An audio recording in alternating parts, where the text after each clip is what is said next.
Estamos aqui agora na segunda live do Sistema CNA em relação ao panorama de mercado. Vocês acompanharam agora pela manhã o panorama da área internacional feita pela Ligia. E a gente vai tentar passar um pouquinho do que aconteceu essa última semana em relação às principais cadeias do setor e principalmente em relação às ações que a CNA tomou em relação aos setores mais problemáticos. A gente continua ainda com um grande problema de comercialização para os setores de fresh, frutas, hortaliças e flores. Conseguimos aí ao longo da semana estruturar uma proposta de regulamentação de feiras, uma proposta de boas práticas para feiras.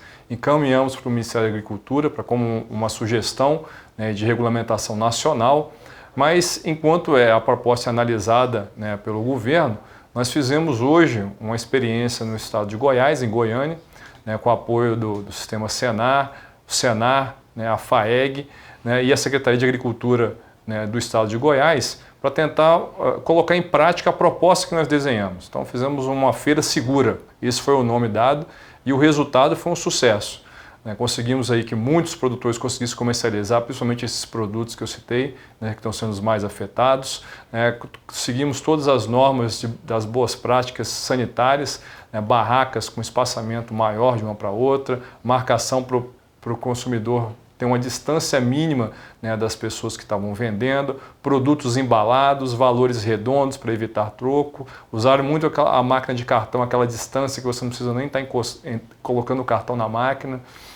Enfim, colocamos também um sistema de drive-thru para aquelas pessoas que não quisessem entrar na feira para escolher os produtos. Ela poderia fazer seu pedido com base numa tabela, fazer o pagamento e no terceiro pegar esses produtos. Isso deu muito certo.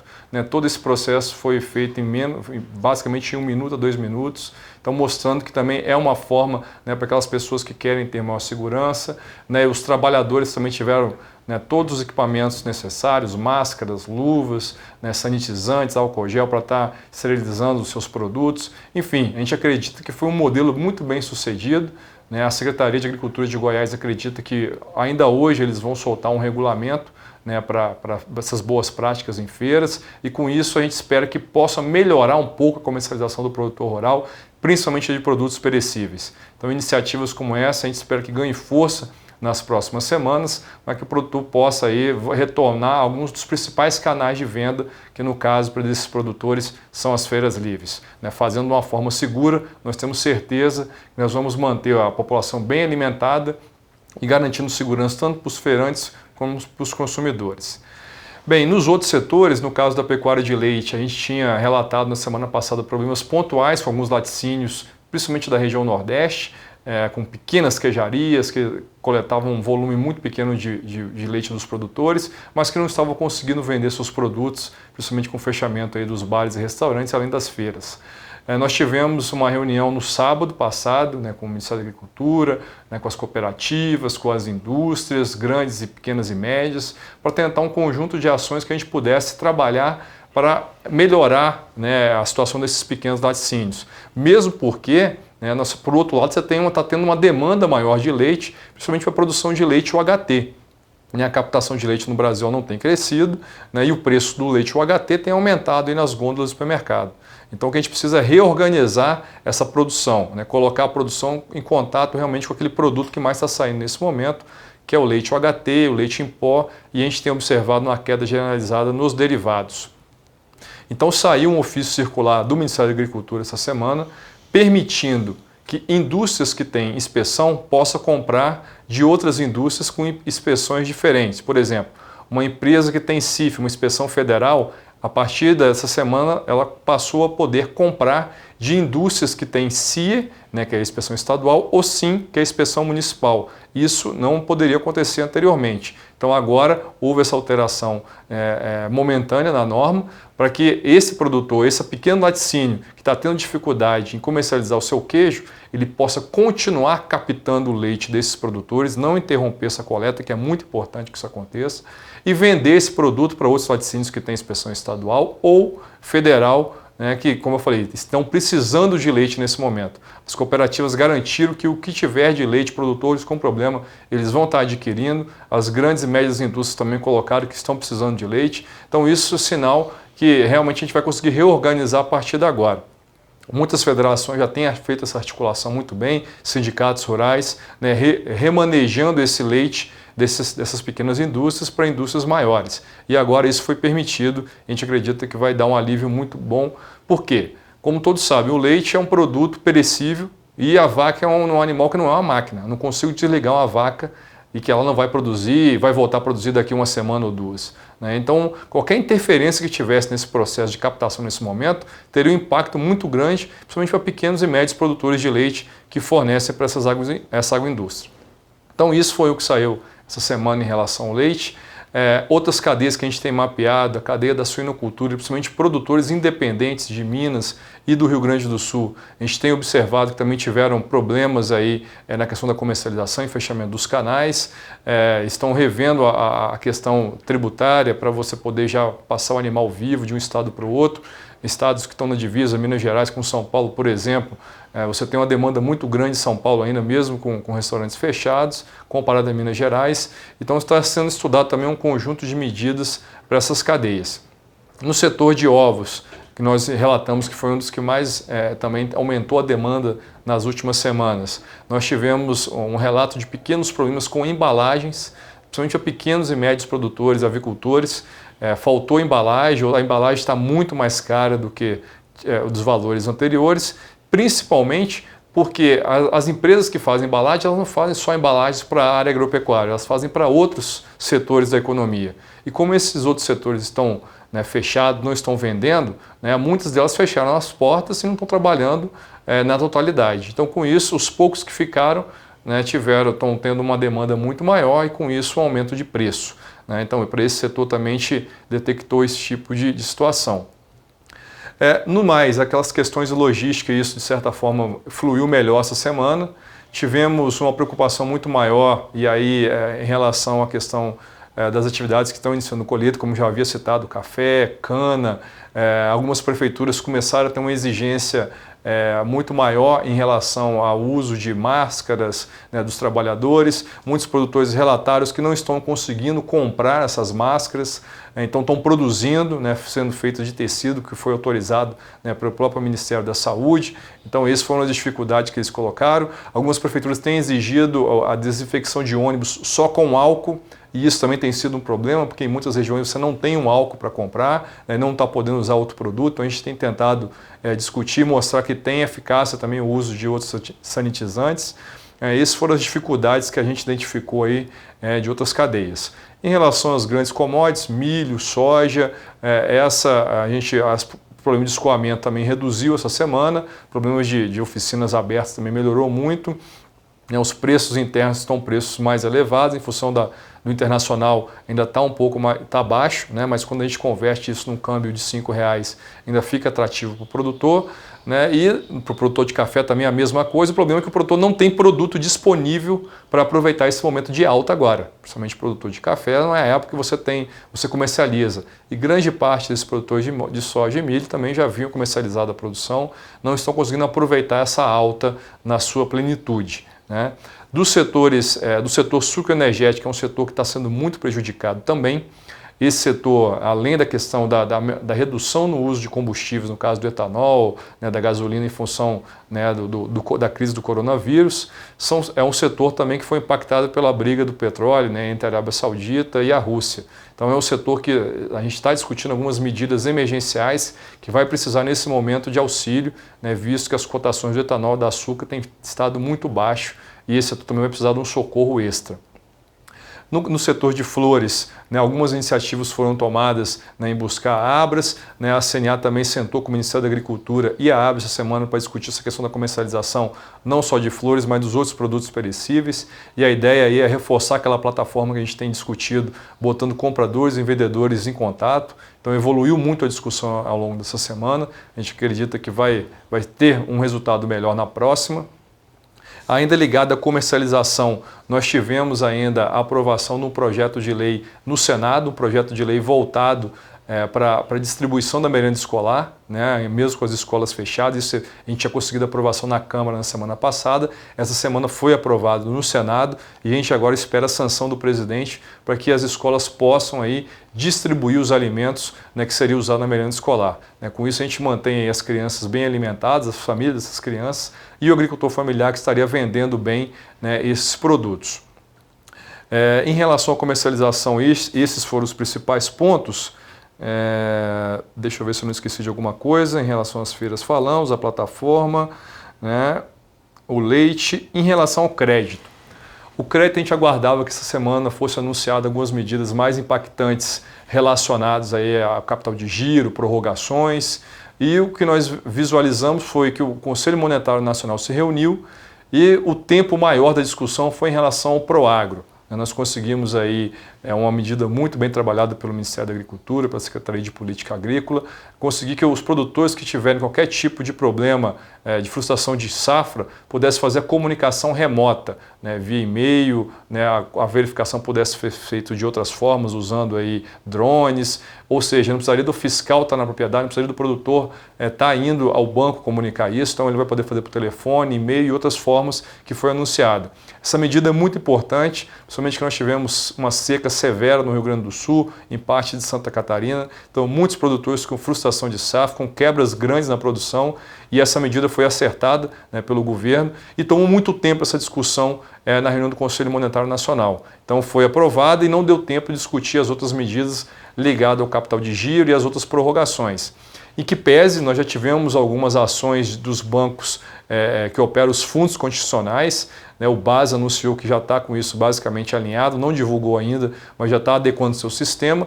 E o Banco do Nordeste nos encaminhou um ofício, né, em respondendo às demandas da CNA, mostrando aí que ele vai acatar grande parte daquelas nossas sugestões e algumas até melhorar aí a questão, né, de prazos de enquadramento. A gente ainda, prazos de enquadramento, períodos, né, valores de enquadramento do produtor. A gente tinha colocado um teto de 1,5 milhão, pegando o produtor pequeno e médio, eles colocaram um teto já de 4 milhões, isso vai ajudar a colocar muito mais produtores dentro, mas isso é basicamente voltado para os fundos constitucionais. Né, para as linhas que tem capital do BNDES, que é o que a gente espera que o governo anuncie, né, que aí são todos os outros bancos que operam, a gente acredita que isso vai demorar até a próxima semana. Mas em relação ao Banco do Nordeste, eu acho que já foi uma iniciativa muito importante do banco. A gente está tirando algumas dúvidas com eles ainda para poder fazer um comunicado técnico, né, publicar isso ainda hoje. A gente aguarda, né, a resposta das dúvidas que nós encaminhamos para orientar os produtores como fazer essa prorrogação, que a gente espera em alguns casos seja automática, né, e como ter linhas diferenciadas para contratação de crédito para capital de giro. Né. Então, pelo menos em relação ao Banco do Nordeste, nós tivemos essa medida anunciada. Tivemos também um anúncio essa semana de outras medidas, como a prorrogação, né, da entrega do imposto de renda. Isso tinha sido um pleito nosso, né, ao invés de ser 30 de abril, ficou para 30 de julho, né, 30 de junho, desculpa. E, além do imposto de renda, a questão a entrega do livro Caixa Digital, né, para produtores que têm rendimento acima de 7,2 milhões, esse ano já começaria a valer, né, o livro Caixa Digital. A CNA trabalhou firmemente nisso no ano passado para tentar melhorar o layout, melhorar uma série de distorções que ainda existiam em relação ao livro Caixa, e esse ano ele vai ser implementado, mas conseguimos aí uma prorrogação para sua entrega, ficando aí para 30 de junho também. Além disso, conseguimos a desoneração do IOF na contratação dos créditos e prorrogações, né, de qualquer outro tipo de dívida que o produtor possa ter ou de financiamento. Né. O IOF ele não deixa de onerar quando o produtor vai contratar um crédito, apesar de ser 0,38, ele impacta aí mais onde a gente chama dos penduricalhos das taxas extras que se somam ao crédito rural e vão minando a competitividade do produtor. Então isso também vai estar suspenso por 3 meses, é uma iniciativa importante. E essas foram a questão do diferimento da contribuição do PIS/COFINS para a agroindústria, também que vai estar suspensa aí até outubro. Então, para as indústrias, né, vão poder ter um crédito maior aí também, um fôlego maior para aguentar esse momento mais difícil. E aí nós tivemos já relatos de produtores que estão tentando ir nas agências para saber como é que vai ser essa questão de prorrogação, né, porque realmente está demorando muito a sair esse tipo de informação, e aqueles que estão procurando os bancos privados, né, para fazer essa contratação, nós observamos que aí voltou aquela prática infeliz, né, da venda casada, né, de empurrar o produtor na contratação do crédito, que essas taxas estão vindo maiores do que o plano agrícola do último ano, né, a maior do que o mercado praticava no último mês. Então isso já acende uma luz vermelha, nem é mais amarela, né, nesses bancos que a gente tem, nesses relatos que a gente tem escutado. E aí eu queria reforçar para o produtor que a CNA estruturou uma campanha, né, contra a venda casada no ano passado. Foi assinado um convênio do Ministério da Justiça com o Ministério da Agricultura para coibir a venda casada. Foi criado um canal de comunicação, que é através do site do consumidor.gov.br, onde o produtor pode fazer a denúncia diretamente, né, para o Ministério da Justiça, e aí ele vai dar todos os seus dados, vai indicar a agência, e aí vai ter a sua situação resolvida, né, que o Ministério da Justiça vai entrar em contato com o banco e com o produtor. Agora, sabendo, né, que o produtor tem uma dificuldade de denunciar o banco, porque ele pode sofrer retaliações, isso é um problema que a gente já vem discutindo há muito tempo, a CNA também criou um canal online onde o produtor pode fazer essa denúncia de forma anônima, né, ele não vai ter o seu nome divulgado. Essa denúncia a gente vai utilizar, né, justamente para mostrar os problemas que vêm ocorrendo, a gente informa isso ao Ministério da Justiça, ao Ministério da Agricultura, e com base nesses dados a gente vai tentar fazer um regramento diferente, né, das normas existentes hoje. Então a gente tem muito relato de títulos de capitalização, de venda de títulos, de consórcios, coisas que não tem nada a ver com crédito. Então eu faço um apelo aos produtores que nesse momento vão tomar crédito, que acessem o site da CNA, cnabrasil.org.br/nada além do que preciso.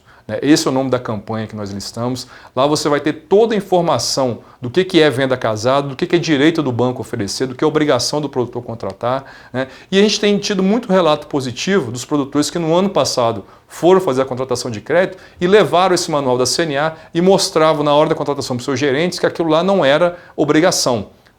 Então, nesse momento, onde o produtor está vulnerável, precisando de capital de giro, né, precisando de crédito, então não vamos deixar que essas práticas distorcíveis nos prejudiquem ainda mais. Né? Leve esse material, mostre aquilo que realmente está acontecendo, faça essa denúncia através do nosso canal. Como eu falei, é de forma totalmente anônima e a gente vai tentar, de certa forma, levar isso para os ministérios que cuidam desse assunto para dar um encaminhamento. Então, em relação ao crédito, são esses pontos. Né? A gente aguarda aí para a próxima semana o anúncio tão esperado relacionado à prorrogação, né, dos débitos e uma linha específica de capital de giro, né? Isso que a gente espera nesse momento.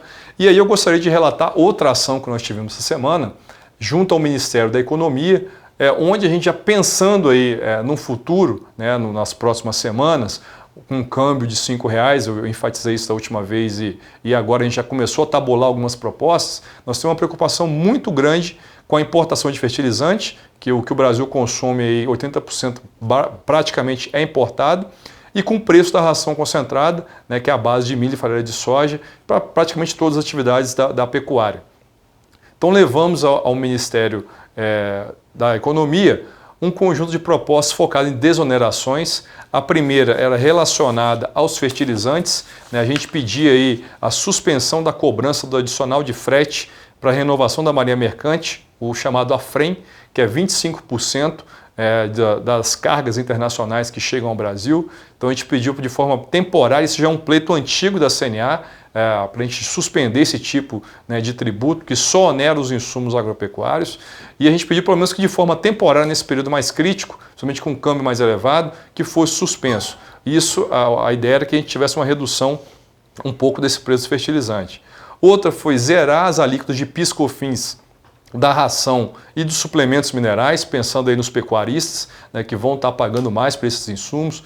Grande parte do suplemento mineral também, dos macronutrientes e micronutrientes, são importados, né, da ração com preço de milho e soja, né, que nós temos hoje, a atratividade das exportações, a gente vai ter uma dificuldade de ter custos mais baratos. Então, nesse momento, qualquer iniciativa de redução de custo pode nos ajudar bastante.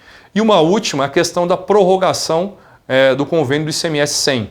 Né? Isso aí a gente já vem falando já há algum tempo, né? Teve uma reunião ontem e está tendo agora, né, da reunião do CONFAS, que vai decidir se prorroga ou não, né, o convênio do ICMS 100. Isso é um convênio que isenta aí de ICMS dentro do Estado os insumos agropecuários e dá desconto, né, de entre 40% e 60% para os produtos de fora, né, entre os estados, e tem ajudado muito o produtor aí a manter um custo que já é alto, mas que não aumente ainda mais. Então a gente espera que a decisão seja hoje e pedimos um apoio do Ministério da Agricultura, do Ministério da Economia, no sentido de pedir essa prorrogação por mais um ano, né, do convênio do ICMS 100. Essa foi uma das medidas. Outra proposta que nós apresentamos é que foi anunciado pelo presidente do Banco Central um programa de empréstimo para folha de pagamento.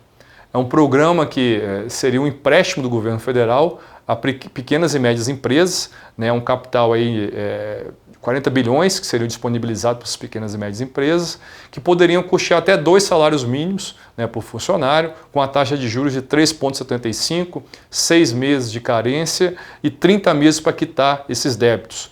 Então, como o produtor rural é pessoa física, nossa preocupação é que ele não estivesse inserido dentro dessa gama de empresas que vão receber, onde a maioria é pessoa jurídica, ou seja, todas são pessoas jurídicas. Então nós lembramos que grande parte dos produtores, mais de 90%, opera como pessoa física e esse momento eles precisam também dessa ajuda, principalmente essas atividades que mais empregam, como a fruticultura, né, a produção de flores, né, a produção aí de hortaliças, leite, são atividades que empregam muito. Então, esse também foi uma demanda que nós apresentamos ao Ministério da Economia e essa medida provisória ainda não saiu. A gente espera que ela seja anunciada na próxima semana. Dentre ainda dos anúncios da semana, teve a questão do auxílio dos R$600, que saiu aí no Diário Oficial colocando que agricultores também que se enquadram naquele perfil de renda e aquicultores também seriam contemplados, né? Nós tivemos também, voltando à questão setorial, o setor de borracha, né, que teve aí um agravamento, muitas com o fechamento das montadoras, grande parte da borracha brasileira é usada para produção de pneus, né, as empresas que compram o látex do produtor informaram que nesse momento grande parte dela está suspendendo as compras, ou se comprar não tem preço, não colocam preço no produto e nem sabe quando vão pagar, ou seja, uma situação de insegurança total, né, para o avicultor, né? Então a gente está tentando também incluir essa categoria nessa linha de crédito emergencial que vai ser provavelmente anunciada na próxima semana. Bem, basicamente esses são os principais pontos. Vamos ver se tem alguma pergunta aqui que possa ter chegado. É a questão das compras da alimentação escolar. Muitos estados, já sabendo que já estava em andamento, né, esse projeto de lei que vai ser aprovado, já começaram a se organizar para fazer esse tipo de compra. Outros não, outros ainda estão aguardando, né, a sanção da lei. A gente teve informações, né, de que muitos estados também estão trabalhando, já estão trabalhando, né, continuam adquirindo alimento e distribuindo isso para as famílias, né, marcam na escola, né, as famílias vão lá retirar, né, de uma forma organizada, sem evitar aglomerações, para também dar, como eu falei, para poder alimentar muito bem a família dessas crianças e a família, né, dos produtores. Perguntam aqui a questão das análises das propostas do governo, por que está sendo tão demorada para o agro. Nós também questionamos por que, né, houve essa demora e o questionamento, a resposta que nós tivemos é que a economia, principalmente, tem discutido quais são os setores mais afetados nesse momento. Então, esses setores, principalmente dos setores informais, setores que estão fechados, não estão trabalhando, o foco da economia foi pensar basicamente como acudir esses setores emergenciais, né? E o Conselho Monetário Nacional, como eu falei, é um regime diferenciado para o agro, porque tem muito recurso de equalização, principalmente das linhas de financiamento que são de investimento do BNDES e da poupança rural. Então, o pacote dele é diferente. E a reunião do Conselho Monetário, o tempo que ela teve essa semana foi para discutir a questão do Proagro. E a gente espera que na próxima semana, né, na próxima reunião que eles tiverem, né, realmente a gente coloque aí essas questões do crédito e da prorrogação, que nesse momento são muito importantes, né, para grande parte do setor agropecuário. De que forma a falta de container pode afetar o agro? Bem, eu acredito que a Lígia deu esse panorama mais cedo, a gente conversando com alguns exportadores, alguns já começaram, essa dificuldade já teve uma melhora, né? O tempo de espera já está melhorando, então isso de certa forma está se reorganizando, né? Mas não é só os contêineres que é um problema, né? No caso da fruticultura foram muitos voos que foram interrompidos que iam para a Europa, né? Então a gente acredita aí que não, de certa forma para contêiner vai se normalizar, mas para outras atividades, outros canais de exportação como o aéreo, ainda vai demorar um pouquinho para a gente tentar resolver. Vamos ver se tem mais alguma coisa aqui. A questão do contêiner já respondemos. Bem, basicamente, então, acho que esses foram a questão das estradas. Estão perguntando em relação às estradas. No canal que nós montamos, né, no canal de WhatsApp, a gente notou já uma redução das reclamações focadas em relação às estradas, já diminuiu bastante. O pouco que nós tivemos, nós temos passado para o Ministério da Infraestrutura, que tem um canal aí aberto com a gente, reuniões basicamente diárias para discutir esse tipo de problema. Então isso, de certa forma, já amenizou. Os problemas que nós tivemos aí em relação a decretos municipais e estaduais foi em relação aos trabalhadores que a gente precisa agora de fluxo de trabalho, como essa questão do café, da cana, né, questionando aí ônibus, pedindo higienização exclusiva com álcool. Então esses foram os principais pontos que nós notamos aí ao longo da semana de dificuldade de escoamento da produção. Dificuldade de interrupção no processo produtivo. Agora, em relação à logística, isso de certa forma está sendo equalizado, né, com a ajuda do governo, né, com a pressão das federações e sindicatos na base. Bem, gente, basicamente eu acho que esses são os principais pontos, né, que nós trouxemos aqui para vocês. A gente aguarda aí essas questões do crédito. Em relação à comercialização, a gente espera também que a gente consiga aí, unir mais produtores e compradores na próxima semana. Eu peço àqueles produtores que estão com problema, né, que façam aí o uso do nosso canal, né, do WhatsApp, porque todo aquilo que tem chegado, a gente tem tentado dar um destino para esse produto, né, seja a questão do leite das pequenas indústrias, seja basicamente, né, com esses problemas ligados aí à comercialização de hortifruti, flores.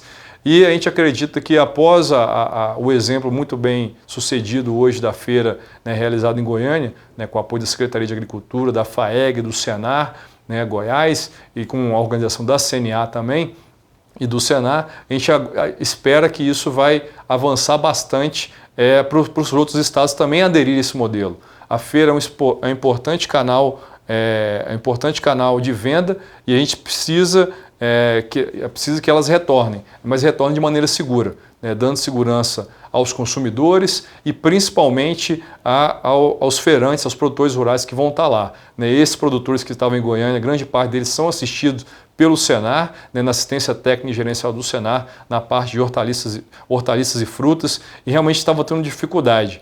E o resultado foi muito satisfeito, eles tiveram um resultado muito satisfatório, porque informaram que grande parte do que eles levaram foi vendido, né, e isso ajudou bastante. Amanhã a gente vai fazer um relato, né, dessa matéria das feiras no nosso canal, né, no Terra Viva. E o nosso canal de WhatsApp, só para reforçar aqui, é o 619-3300-7278.